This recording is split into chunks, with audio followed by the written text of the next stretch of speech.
My name is Gary Rosen. I edit the weekend review section at the Wall Street Journal, which I hope all of you read. If you don't read it, subscribe, find it, read it online. I'm very pleased to be here today with Chris Anderson, the curator of TED, to talk about crowdsourcing to some extent, but other issues related to TED's expansion over the years and what sorts of lessons you might more generally draw from it. I would like to start, if we could, first of all, by asking people here, how many of you have attended TED, the main conference? Wow, okay. And how many of you have attended a TEDx conference somewhere? How many of you have seen a TED video? Okay. That's what you call saturation, so that's very good. Well, so Chris took over with TED, which had been a pre-existing franchise, a small kind of boutique-y conference in California, which attracted a remarkable group of people in an intimate setting for an unpredictable and unconventional, very stimulating sort of discussion that was small and closed and very selective and very much dependent on certain networks that you were a part of or weren't, and took it over, I think, with a commitment to taking this experience and making it more broadly available. So I thought we would start, Chris, by talking a little bit about what you had in mind when you took over this very impressive institution more than a decade ago, and how you thought about changing it, expanding it, making it more open. Thank you, Gary. So I guess I went to TED for the first time in '98 and fell in love with it. I thought I'd come home. What was odd about TED was, compared with any other event I'd been to, was one, the topics were ridiculously broad. Everyone came to the same sessions, and you heard people, from architects to scientists to coders to whatever. It was just very odd having that breadth of content. The talks were really short, no podiums, no panels, no nothing. It was, and there was a sort of an intensity to it that would really took me by surprise. And by the end of it, on day 3 or 4, I was sort of crying at the back, listening to someone telling a personal story, and I just felt this is going to be part of my life forever. Roll the clock forward a few years, and I had a chance to buy it. The brilliant founder, Richard Wurman, was ready to move on, and I was ready to buy it. And the vehicle to buy it, in the end, turned out to be the foundation I'd set up. I was a recovering entrepreneur, had made some money, had a foundation, wanted to give back. I had no idea how to. This foundation was trying to figure out what's smart ways to spend money to tackle big issues, right? And it's a problem a lot of us face. How do you spend $1 to make a difference? And at the time, I was thinking, well, I love mass media. That's my background. That is a great amplifier of impact. Technology can be a great amplifier. Education can be. Entrepreneurship can be. But at TED, I suddenly go, wait a sec. These guys are talking about ideas, and ideas are deadly dangerous things. And in the certain circumstances, they can wreak havoc, for good or bad, all by themselves, without a lot of other money. So if you can find the right way to launch an idea into the world, all bets are off as to what might happen. So this got me really excited that there was actually a good fit here. So it was a complicated story, but end of 2001, the Sapling Foundation, which is my foundation, bought TED, and all I knew at the time was that there was this incredible sense of possibility and inspiration at the end of a conference that it kind of felt criminal that it was just limited to the 800 people there in the room. It felt like there was so much more possibility with that. All my media life, whenever I'd seen passionate responses to something, that was the clue that there was something more there that could and should happen. But how you let it out into the world, it really wasn't at all clear. We started off launching a prize, which was an attempt to take an idea that had been framed at the conference and give someone a wish and make it a bigger project. But there was no YouTube at that stage. There was no real opportunity to use the internet for distribution. We tried initially to spread TED via television. We tried to persuade television companies to take some of the talks as programming. They didn't want it. Talking heads, lectures, are you kidding? That is so boring. There is no chance that's going to attract an audience. And so the key moment in TED's history was really the experiment we did in 2006. Just as bandwidth costs had started to come down, YouTube was taking off, online video, even though it was a few square inches on a screen of sort of shaky video, it was actually working. So we put up 6 talks for free as an experiment, crossed our fingers that our audience wouldn't kill us for giving away the content they'd paid a lot of money for, and wait to see what would happen. And what happened, to our surprise, was that these talks went viral. And we got, it wasn't clear that watching like a 20-minute lecture on video, internet video at the time was kitten videos, right? And 3 minutes of sort of silly stuff. That was what everyone was watching. It wasn't clear that an 18-minute lecture about something serious could work. But some of these lectures went, they went viral, and the responses back from people were so passionate consequential. People said, I had the first conversation with my daughter in 10 years after watching that talk. On this much screen, on video, what? Right. Or I'm sitting here crying. And so seeing the tone of those responses convinced us to flip what TED was, and it would no longer be a conference. It would be ideas were spreading, and we'd throw all this energy into trying to craft a wonderful website that would give these talks. We decided to make all the best talks available to people, and that's what would be, and that our mission going forward would be ideas worth spreading, broader than technology, entertainment, design, which was the original. And so now, just to give people an idea, what are the cumulative numbers for your different individual videos? I mean, I know you have them ranked. There are bestsellers, essentially, ones that are seen by tens of millions. But what's the total viewership? It's something over 1.4 billion views at this point cumulatively, and we're at about 70 million plus views a month now. So it's about something over 2 million views a day, which is thrilling. I mean, TED used to be 800 people once a year. And it's suddenly, there are these millions of people around the world who are curious and who want to learn about esoteric subjects like global public health or how to code for a better future. It's kind of amazing. So let me ask you this about how we get from the people out there of this enormous potential universe to those who are on the stage at TED and then ultimately made available to the world through videos. So. Intellectual life is a complicated, difficult thing. It involves a lot of spontaneity, give and take, interaction. TED, in its presentation of ideas, is distinctive for its high production values, sort of the smoothness and accessibility of the presentations. So at what point in your trying to develop this, did that become a priority in thinking about a wider audience and in knowing that for these ideas to spread, they're going to have to be put forward in a way that will have wider appeal than listening to a professor sitting at a seminar table? I mean, I think from the start, even before we were putting the talks out online, there was a sense that the magic that happens when a speaker truly connects with an audience, there's something theatrical about it, and that you don't capture that just by having a person behind a podium with one camera at the back or whatever.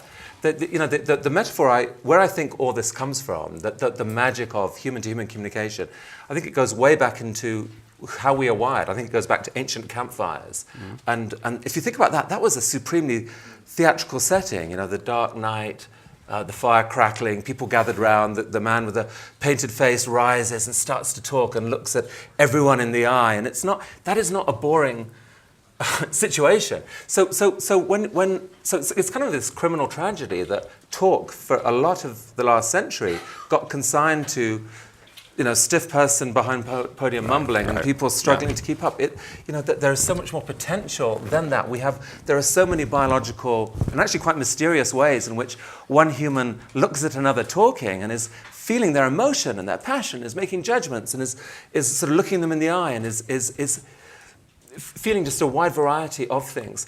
So So part of it was to capture that with a sort of sense of that theatricality. So we wanted multiple cameras. We wanted to get in close to the speaker. We wanted to see them sweat and worry. And we wanted to see the audience reacting, because ultimately it's a social experience. It's a group of humans becoming a kind of a meta-organism for a period, because they actually share emotions at that time. The way that you react will influence how you react to a talk, whether it's laughter or a glance aside or whatever. Rooms can feel it. And so trying to capture that on video is actually part of it. And I think we're at early days of doing that, but it is an important part of the process. So there are critics of TED. I'm aware of this, I assume. Yeah.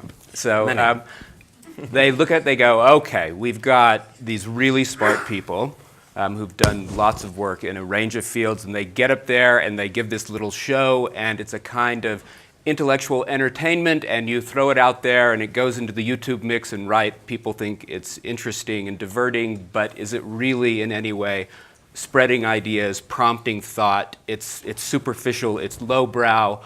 Is it any different from other sorts of entertainment? Chris Anderson. It's absolutely possible to use this format to dumb down an idea in a ridiculous way. And probably some speakers have done that. Here's the problem we're trying to solve, though. We are not trying to be, for example, a scientific journal. It is not the function of TED to do the same as what someone could achieve by publishing a book, to really set out and nail an idea in all its nuance. The problem we're trying to solve is the following. It is a tragic truth about the world that almost all of the ideas we actually need for a better future are out there in existence right now in the world, in someone's head. But in most cases, they're in someone's head who's stuck. You know, they're stuck in a university or a research lab somewhere, and no one will listen to them. Yeah. And so the idea just stays there, and they're not part of the public conversation. So step one is to find a way to take that idea and let it ignite in the way it should. And that doesn't mean you don't have to explain everything about it. What you have to do is to show that it matters. Now, if all that we did, you know, if we were saying to people, watch that talk and then that's enough, that would be definitely open to valid criticism. What we are doing, and what we're trying to do more of, is to say to people, if this has excited you and inspired you, here are other resources you can go to. Read the book, go to the website, contact the speaker, start the conversation. So we're trying to seed ideas, not to claim complete ownership of them in any way. And for not all speakers, but for some speakers, that experience of starting from a sort of obscure research point of view, where the most people they've ever lectured to in their life is 300, and they don't do that regularly, to have a chance to share your idea in a form where maybe 100,000 or 1 million people can view it, that can be transformative. So let's move on really to the next stage in your trying to expand the TED experience, to your most recent big switch, which was in a sense to take this conference that occurred once a year in this far-off place for many people and turn it into a kind of intellectual franchise, and to make it possible for other people to run their own TED conferences with your approval, with your branding. So how did that come about, and what inspired it? And tell us a little bit about it. This is the TEDx phenomenon, which again, the numbers on it are astonishing. So tell us a little bit about how many TEDx conferences there have been and what the origin of the idea was. So every day now there are about 6 or 7 TEDx events held somewhere in the world. So someone is doing an event that is based on the TED format, bringing together maybe about this number of people, bringing in speakers and sharing ideas. Here's what happened. After we gave away the talks and saw the response to that, we started to get a little obsessed with this idea of for want of a better word, radical openness. You know, that in the connected era that we're in, the rules have changed about what you hold on to and what you give away. And that often today, if you can give away something, you can be amazed at what you get back from it. In our case, what we got back was millions of people who suddenly wanted to be our marketing partner. They sent these talks to their friends. They didn't charge us for that. They just did it because they wanted to. Thousands of people who volunteered to translate these talks. And so we set up a system that allowed them to do that, so that now TED is translated into about 100 languages, all done by pairs of volunteers operating under a system, checking out each other's work and doing something that we couldn't have done any other way. And so we gradually convinced ourselves that if we want to get anything done, the way to do it is to let the community kind of do it for us, since they seemed willing to. And one of the consequences of these talks spreading all over the world is that many people were saying, well, come and do a TED here. We really need you in Mexico / Shanghai / Tokyo / and we thought about that and got very tired at the thought of it. I thought, is there anything else we could do? And so we decided to have a go at giving away the brand, but giving it away in a form. And there was obviously a lot of concerns about this, and there's still a legitimate conversation about it, because why surely it's crazy to give up control of your brand. That's the one thing that you really own. The reason we thought we could do it was, one, that we were just blown away by the level of passion, determination, and interest and willingness of the people who wanted to do these events. Two, we came up with this formula TEDx, which was a slight distancing of the brand. It was a new version of the brand that was close enough to TED to make it exciting for an organizer to use, and they could still believe that they could attract speakers and an audience on the back of that. That is close enough to TED to be able to do that. But still, for those who know, and happily a growing number of people do know, it's not TED. The X stands for self-organized, and also hints at TED multiplied, TED raised to the exponential power of, etc. So we got excited by that branding and the fact that you can then put any place name next to it. But we still thought that maybe a few dozen of these events would happen and we'd be thrilled. And even in the first year, there were hundreds. And now that we're running at like 2,000 a year. And they range from, some of them are 30 or 40 people. The majority are actually 100 or under. But some of them are hundreds of people. We just had the Sydney Opera House, 2,000 people, TEDx Sydney. And then we've had events in amazing places. There's been a TEDx Baghdad, a TEDx Mogadishu, a TEDx Kabul. TEDx have been held in jails. TEDx have been held in Kibera, this slum near Nairobi that was just so inspiring to see. And so seeing that happen and seeing the richness of those experiences, even though under the hood there were many, many, many individual problems, but the overall impact was mind-blowing. John Werner here does one in Boston at TEDx that is kind of just mind-boggling in ambition level. So organizers, they're booking full theaters, sound systems, putting a lot of money, they're bringing in speakers, rehearsing them, filming them with multiple cameras. There are 30,000 of these TEDx videos now up on YouTube, and some of them have come onto the main site and have had millions of views. So these TEDx conferences are a kind of crowdsourcing that you've used to expand and make more available this experience. But I guess the question is, how do you begin to, in some way, influence the content of them? Because when you walk on stage at the TED conference, you are presented as, and this is I think important, you're the curator of TED, which suggests that some attention has been given to who's there, what their presentations are, the mix of things, the quality. There's a kind of editorial control of sorts, and I'm all for editorial control at its best. It means, but it means that you're working collaboratively with very smart people to ensure a kind of quality experience. So you have had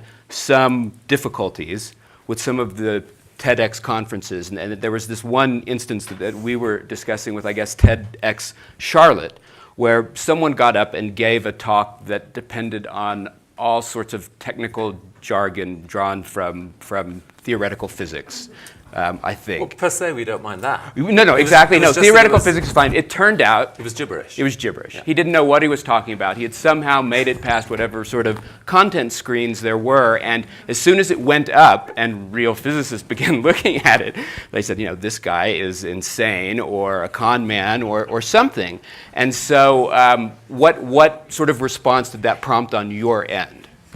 In that particular case, we had the talk taken down, and we ended up appointing some scientific advisors and to give us better feedback on some other talks that had been, red flags had been raised.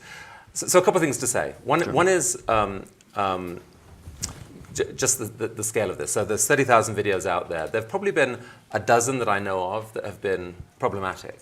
So it's a problem, but you have to make the call. If we had decided to pre-screen all content, there is not a hope in hell that we would be having 8 events every day and so forth. We couldn't do it. There's a team of a dozen people who manage 2,000 events. There's no other way. I mean, I don't know of any other organization with 12 people can manage 2,000 events in a year. So overwhelmingly for us, the surprise has been how good most of the events have been. But it is truly embarrassing and distressing, really, when you have someone come in and do something that is way off course. We've tried to give organizers guidelines on content. So there's no agenda to TED. Where ideas we're spreading, we don't have an opinion about what ideas we're spreading are generically. We're not trying to leverage the world in any particular way. We're non-partisan. But we do have reasonable clarity on what they're not.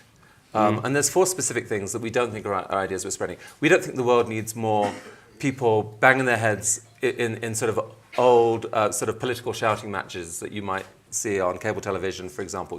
We have lots of that already. It's lovely, but we don't need it at TED. Ditto religious, irresolvable religious arguments. Not interested. Ditto the commercial exploitation, using the TED stage to promote a personal agenda.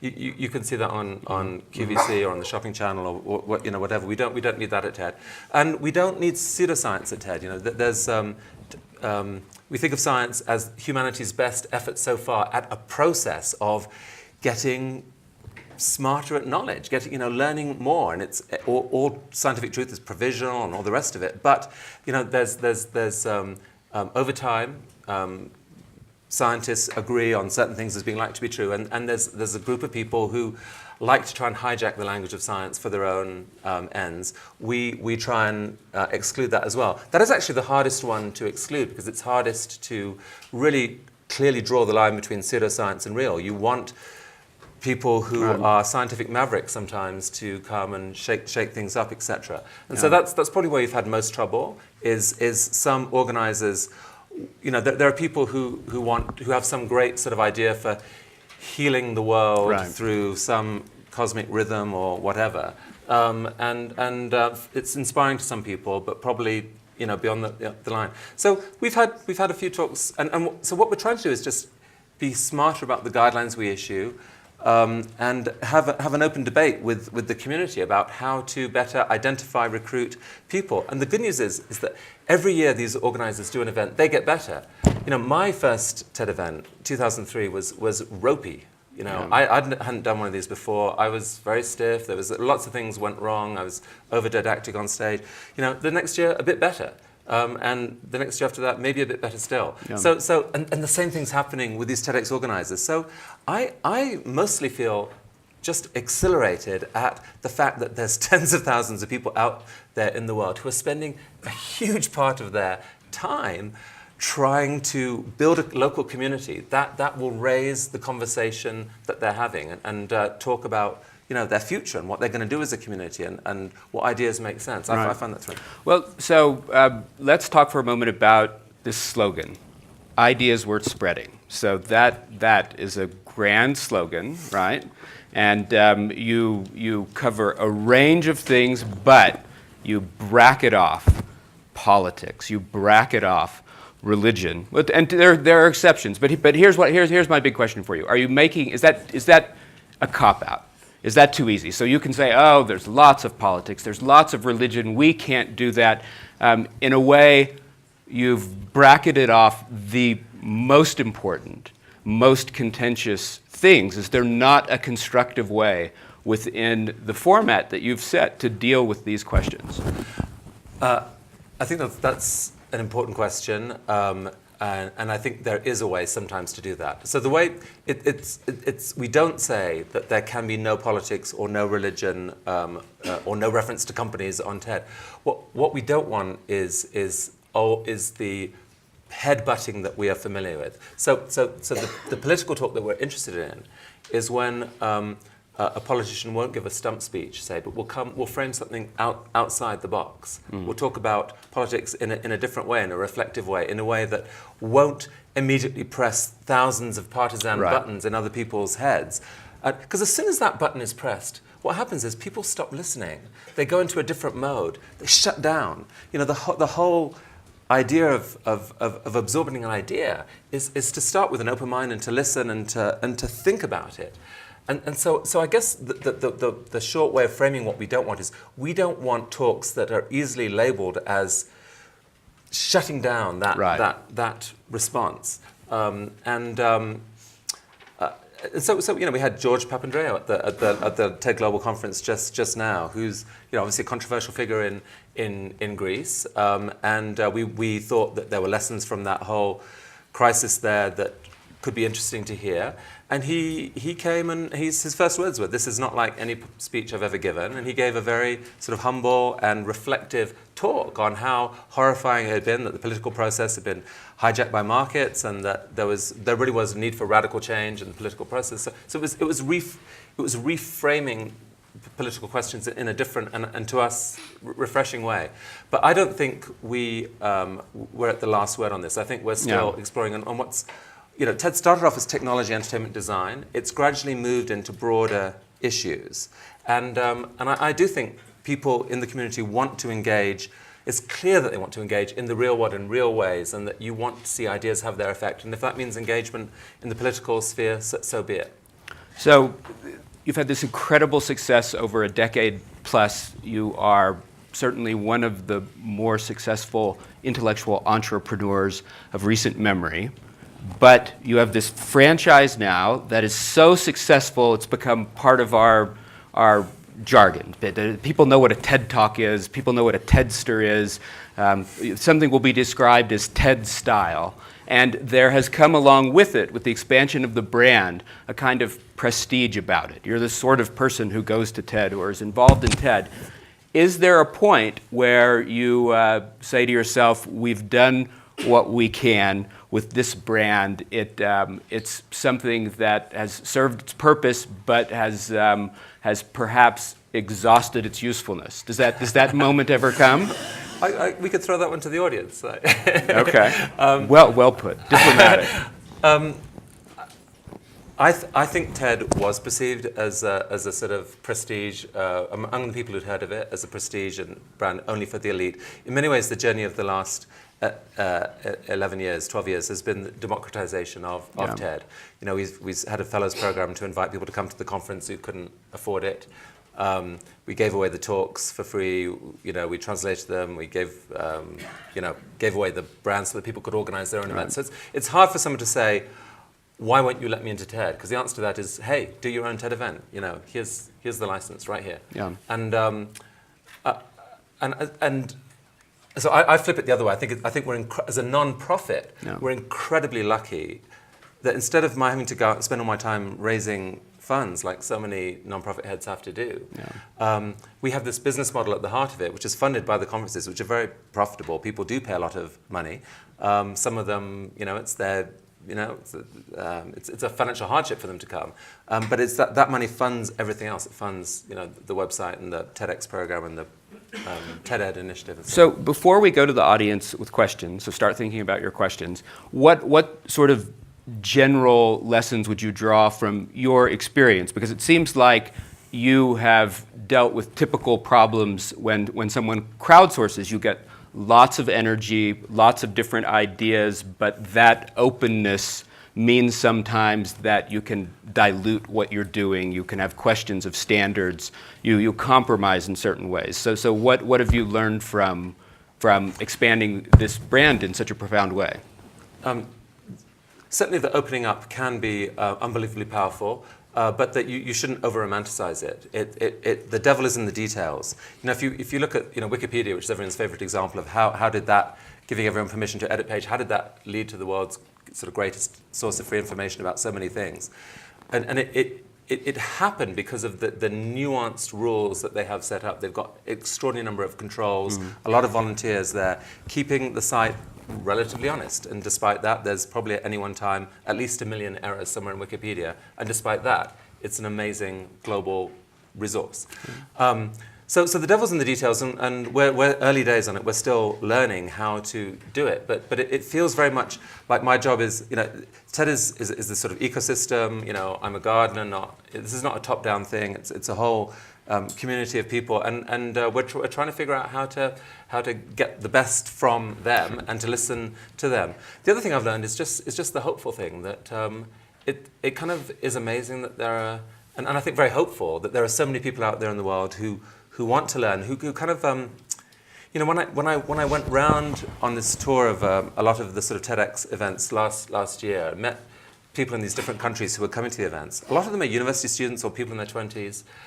What was amazing is that in every country there was a sort of shared language and a shared way of thinking about the future that I found absolutely thrilling. These are people who basically wanted to take ownership of the future.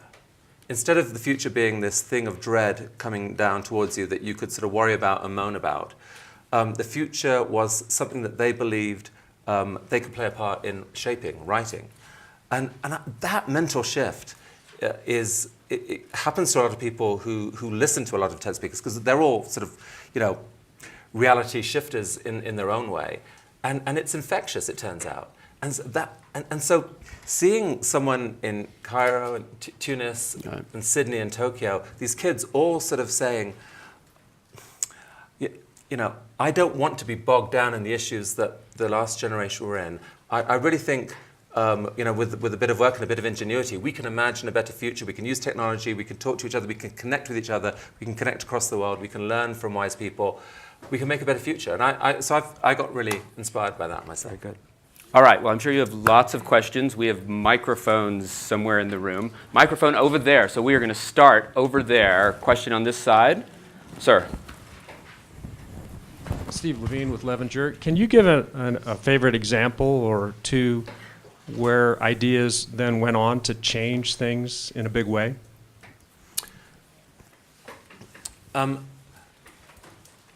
A lot of what you'd probably want me to say is that someone said an idea, here's an idea for a policy shift, and then the world did this. There aren't tons of those examples. Most of the impact of TED happens on a sort of personal level. So, Sir Ken Robinson, who gave the first educational talk, it was actually one of the first talks we put out. It was seen originally in Monterey by 800 people. It's now seen by about 15,000 people every day. And that has inspired, just based on anecdotes, that I've heard personally, hundreds of people to decide that they want to play a part in education reform, because he spoke about it so inspiringly and clearly. So there's lots and lots of people who've sort of quit a job and gone and done something else because they thought they could. We have the TED Prize every year. So Sylvia Earle came a few years ago and spoke about the tragedy of the oceans and the need for creating marine reserves, which led to 5 or 6 different initiatives, about $30 million being raised, and that's ongoing. But it looks like there'll be 3 or 4 major new marine reserves as kind of stemming out of that. And for each TED Prize, you could tell a similar story. I think Bono, who won the TED Prize one year, and on the back of that was able to recruit 2 or 3 million people to one.org, claims that was key to his process of getting funds released for AIDS work in Africa and so on. But it's often with an idea, it's hard to trace a causal line. I probably should worry about this more than I should, but I just have this fundamental belief that ideas shape who we are, and that the rewiring of my mind that might happen today could affect what I decide in 20 years' time. But in the next version of the website, we're actually giving people a chance to record their stories, the impact that a talk has had on them. And I'll have many more examples to point to then. Let's do one more on this side of the room and then move to the other side of the room. So, sir. rather mundane question. You have a good business plan. Are you at this point sustained by your revenues, or does the organization require additional philanthropy? If you're making a profit, how are you going to reinvest those profits? Thank you. So I mean, the organization has about $50 million in annual revenues right now, which has grown about 10x over the last 10 years. About half of it comes from conference fees, and about half comes from partners, both on companies essentially on the at the conferences and associated with the website. We have lots of ideas still for continued growth. Those aren't yet funded.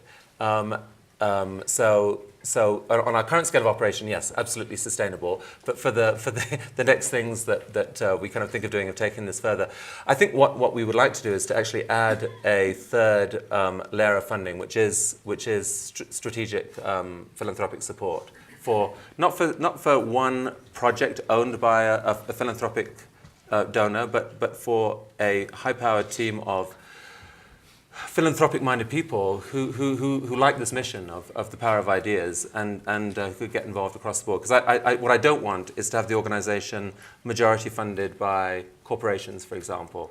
They've never influenced anything we've done editorially, but the perception might be at that point that they might.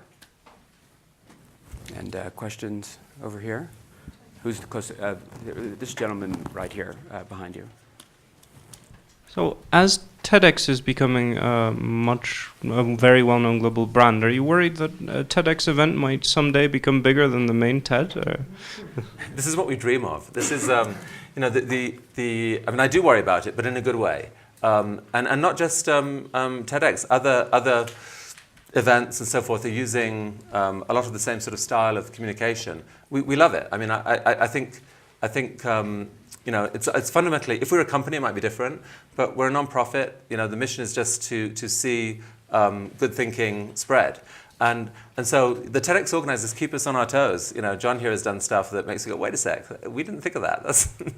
And I hope it makes us better. We do have those TEDx events are supposed to be basically one day, or in a few cases 1.5 days. And so we definitely have more resources that we should be able to use to make our event, but it's definitely our goal to keep raising the bar. And yes, they keep us on our toes. If one day we decide that the TEDx organizers around the world are doing far better than, we don't have a role, then we'll throw everything to just supporting them, and we'll save ourselves the effort of trying to put on conferences, which are exhausting.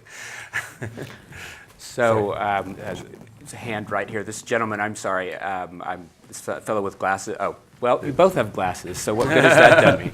Gordon Siegel from Chicago. We put on a TEDx this last 3 months ago, and we had wonderful speakers for 2 days.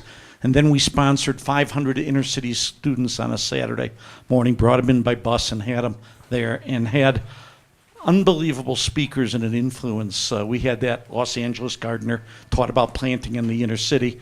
And then we had Melody Hobson, who's a very successful, she's president of Ariel Capital, a very successful African-American executive running a business. She gave one of the more spectacular speeches that had the whole audience in awe, and every adult there was in tears about how she rose from poverty to this. And it gave 500 young African-American Hispanics, some white audience, but youngsters from poverty-stricken areas, probably the most inspirational speech I have ever heard. I don't know if it's being run, but it was fantastic. So I was skeptical of TEDx when you first started it. I said, how could you lose your brand? But the ability that so many people can create so many different venues with the same idea. I've attended 6 TEDs, and makes the Aspen Ideas Festival seem like a vacation. when you're there for a week and you leave, you're just blown away by what you've learned. So I just want to thank you for the. Well, thank you for saying that. It's a very different purpose to what's happening here. I mean, this event amazes me. With the number of speakers here is mind-boggling to me. It's incredible. Okay, this gentleman here. Thank you. Actually, I had the privilege to have a talk at TEDx Tokyo this year, and So if you want to invite me to the real one, let me know. My question is, have you thought about, you have ideas worth spreading. Have you thought about ideas worth funding? Because I'm in the crowdfunding platform, and I was wondering if you thought about this path in the future.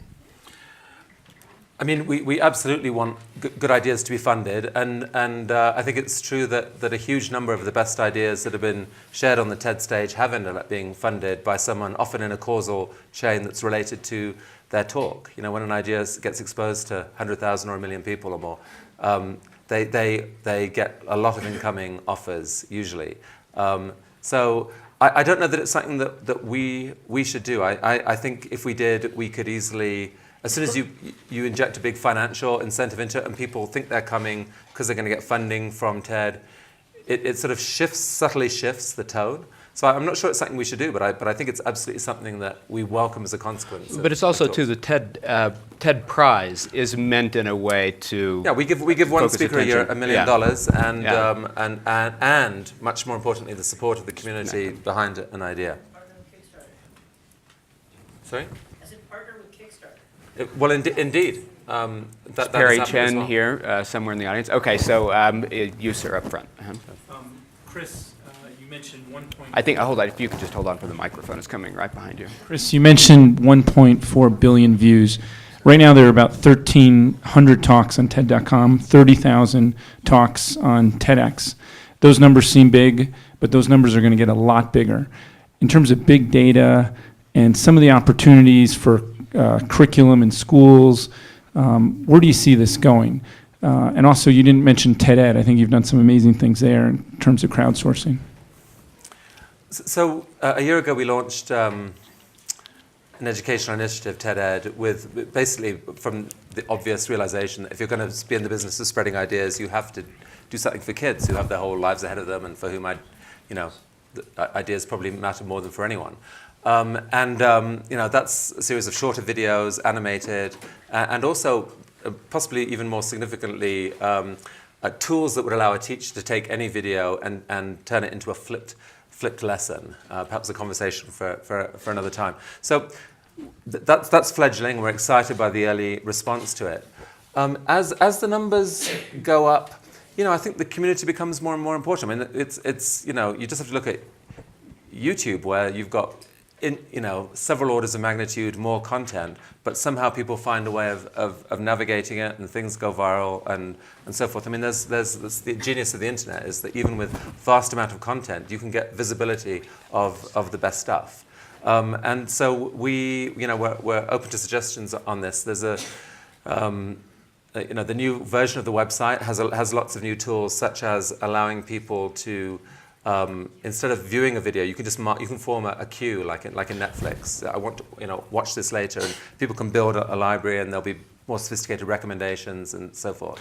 But there's so much more that we can. Can you say a little bit more about ways in which you've supplemented the video content you have? Because arguably, it's one thing to show someone a remarkable 18-minute presentation on climate change, but if that's all they end up with, it's kind of a slogan for them to have about it, and you want them to read more, learn more. Do you attach readings? Do you point them to resources? How does that work? So this is very much top of the agenda for the version of the website. Later this year, there'll be a significant revision to TED.com. And one of the key parts is this sort of list of further resources. You're interested in this? Okay, let's get serious. Dig in deep now. Here's what the speaker recommends that you should look at. Here are some other things. So that's one piece of it. Secondly, to encourage critical thinking around it, we're thinking of every way we can possibly imagine to build better conversations around the talks, where people listen to each other, engage respectively, criticize talks, defend them, and see where they take them. Third, identify impacts from talks. And then fourth, we're doing, we have a TED Books initiative, which is, so in certain cases, we'll be publishing sort of 20,000 word length books, which is about 10x the number of words in a TED Talk, to go into an idea in more detail. We're doing that in a few places. We're looking at having an idea of the week that we bring in more voices. We're working with Huffington Post to have, there's a thing called TED Weekend, where a talk is accompanied by 4 blog posts and other talks, and generates thousands of comments on their platform. So there's a lot that we're trying to do, because I think it's very much, as the platform has got bigger, it's become more and more clear to us that we've got to get the right ideas on there, and we've got to really subject them to, like it would be terrible to put out an idea that turned out to be phony and wrong. So let's subject them. Have you ever considered some sort of debate format? I know you want to avoid sort of the standard talk show confrontation that's really more about sharpening differences than having a conversation. But again, it seems like that would be an important challenge for you, because on so many of these issues there are informed, well-meaning people who disagree and might have some sort of productive exchange. Yes, we've had in the last couple of live conferences in the West Coast, we've had debates in each of them that have been appreciated. I think there's more that we can do there. They're harder to, we haven't found the online formula now, because once you get, a debate wants to be longer than 18 minutes. Right. And yet online doesn't want longer than 18 minutes. 18 minutes is a coffee break. You go longer than that, the views are going to drop. So we have a debate format on the website where we invite people to engage in a debate on an issue. But you could give production help to my friend Bob Wright with his blogging heads thing. So he gets very good people, but and assuming he'll hear this in some way, it can bog down a little bit. So he needs editorial help. Questions over here? Yes, ma'am.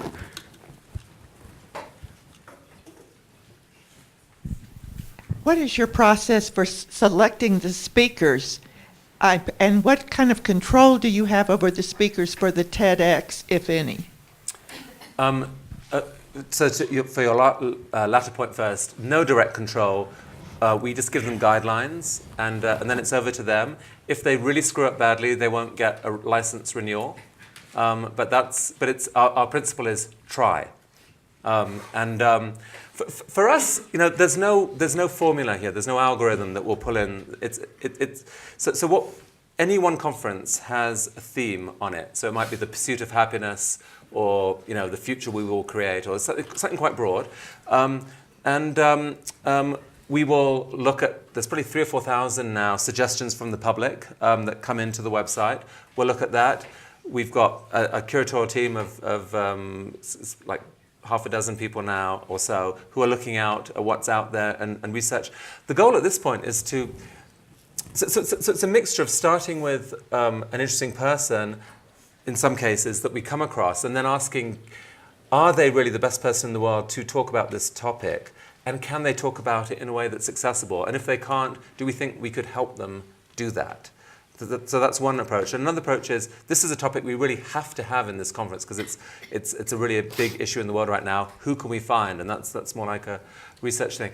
And then all these things are put together, and then the program itself is put together by an amazing technology called Post-it notes. You cover a wall with them and rearrange them, and you try and there's a lot. The order has to be right. The reason TED works live is because you're mixing analytical thinking with aesthetic experience and personal storytelling and so forth, and trying. So there's lots and lots of post-it maneuvering before you get to the final program. Is there a question over here? The mic is over here, so I'm prejudiced toward the side of the room. Yes. Mark Davis. What impact has this new MOOCs, the massively open campuses, et cetera, had on what you do, and how do you see them fitting together, if at all? I mean, they are thrilling to see. What got me so excited a few years ago when talks started taking off was the thought that, for the first time in history, a great teacher could say something and be heard by potentially millions of people around the world. And conversely, for the first time in history, an ambitious student wouldn't have to be limited by the serendipity of whether or not they had great teachers in their village or neighborhood. They could go and summon to their screen the world's best teachers on a topic. That is a huge social experiment for humanity that we don't know the results of yet, but arguably could be what makes the difference between whether we make it or not. We bring up a generation of people who can actually solve some of these problems.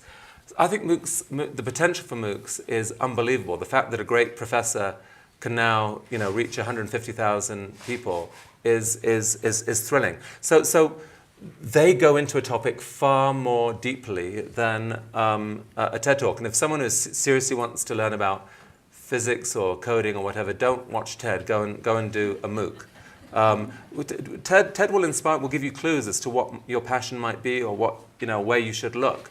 And if you want to go deep, do a MOOC. And some of the best TED Talks have been from online education reformers like Sal Khan and Daphne Koller and so forth. Yes, sir. So I'd actually like to place a question to the audience, and that is how many of you, please raise your hand if you have been, an idea that came to you as a result of watching a TED Talk, you've actually taken it and at least tried to put it into action. Okay, so we can, that is 17%, we can do better.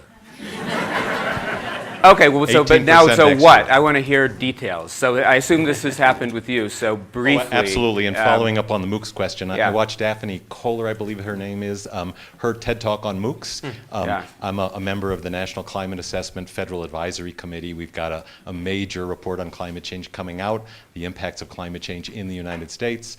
It will be released next March.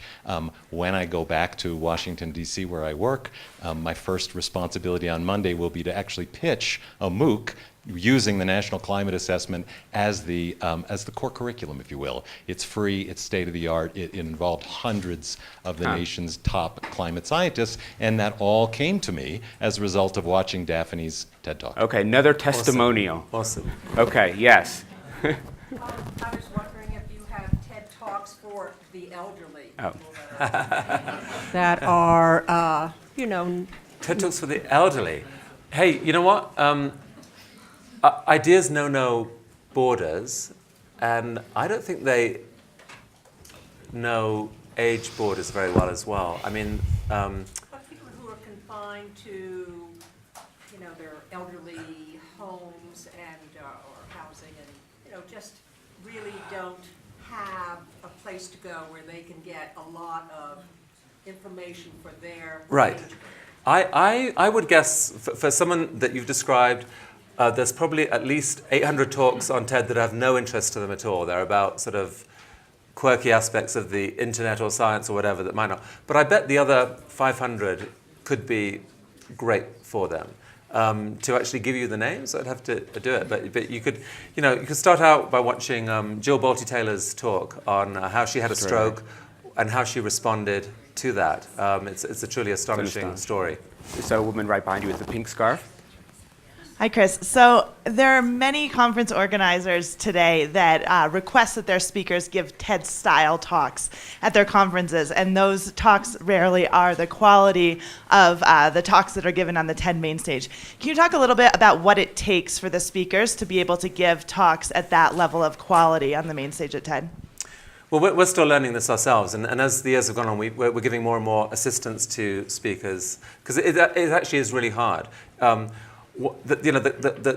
core idea here is that the contract between speaker and audience is that because there's 500 people in the audience and only one on stage, it's right for the speaker to invest a lot of time in preparation of that 20 minutes or whatever it is. And if the audience is 1 million people, then even more so. And so speakers are willing to invest time. So that's the first part that people mean is the talk should be short. The shorter it is, the more that you have to prepare, because you have to make very tough decisions on what you leave out. And that is the hardest thing to get right. A great talk, the analogy I give to people now is really of a journey. You want to take your audience on a journey with you. That could be just telling a story, which some talks are, and that's a very natural journey where we're all familiar with, where you just go along with the author. But if it's an argument or it's teaching something difficult that the audience doesn't know, you have to find a way of starting where the audience is. If you don't start where they are, they can't come on the journey with you. And so to do that, you have to show why the topic is interesting. So you have to stimulate curiosity. You have to frame a problem or a question that is relevant and is understandable and resonates with the audience. And then maybe you go along and you unpick that question. You show how you tackled it, the clues that you had, the moment of aha, what that means, and so forth. But so there's lots of different types of journeys of you know, persuasion or just of showing your own internal process. Sometimes artists give amazing talks where they show all the dead ends they went through and then, you know, the final work.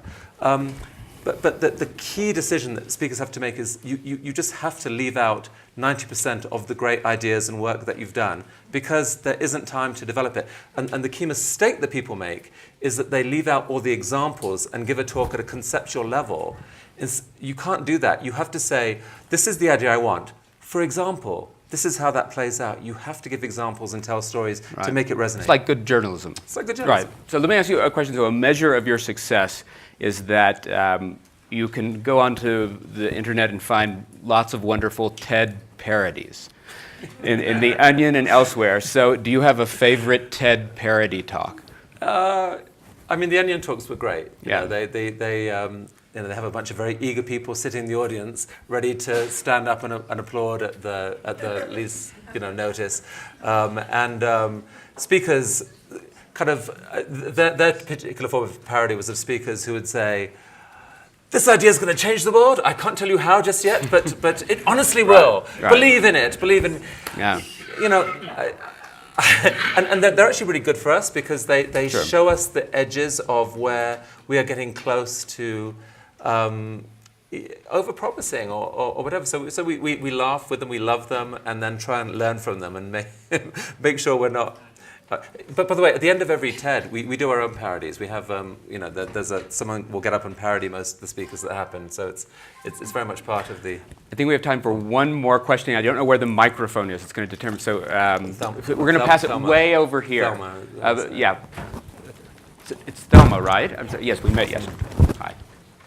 So, Thelma Golden, and I was just going to give a testimony because truly one of the most amazing things I've ever done is give a TED Talk at your invitation. But what is so significant about it continually is that it's created so many real human connections for me outside of the space in which I normally had ever worked. So the thing I'm passionate about is culture and community, and doing the talk has created over and over again different ways in which I have connected with people all around the world. So that, for me, as you say, that was the transformative part of the experience and remains so. Thank you. Very good. Join me in thanking Chris Anderson. Thank you. That was good.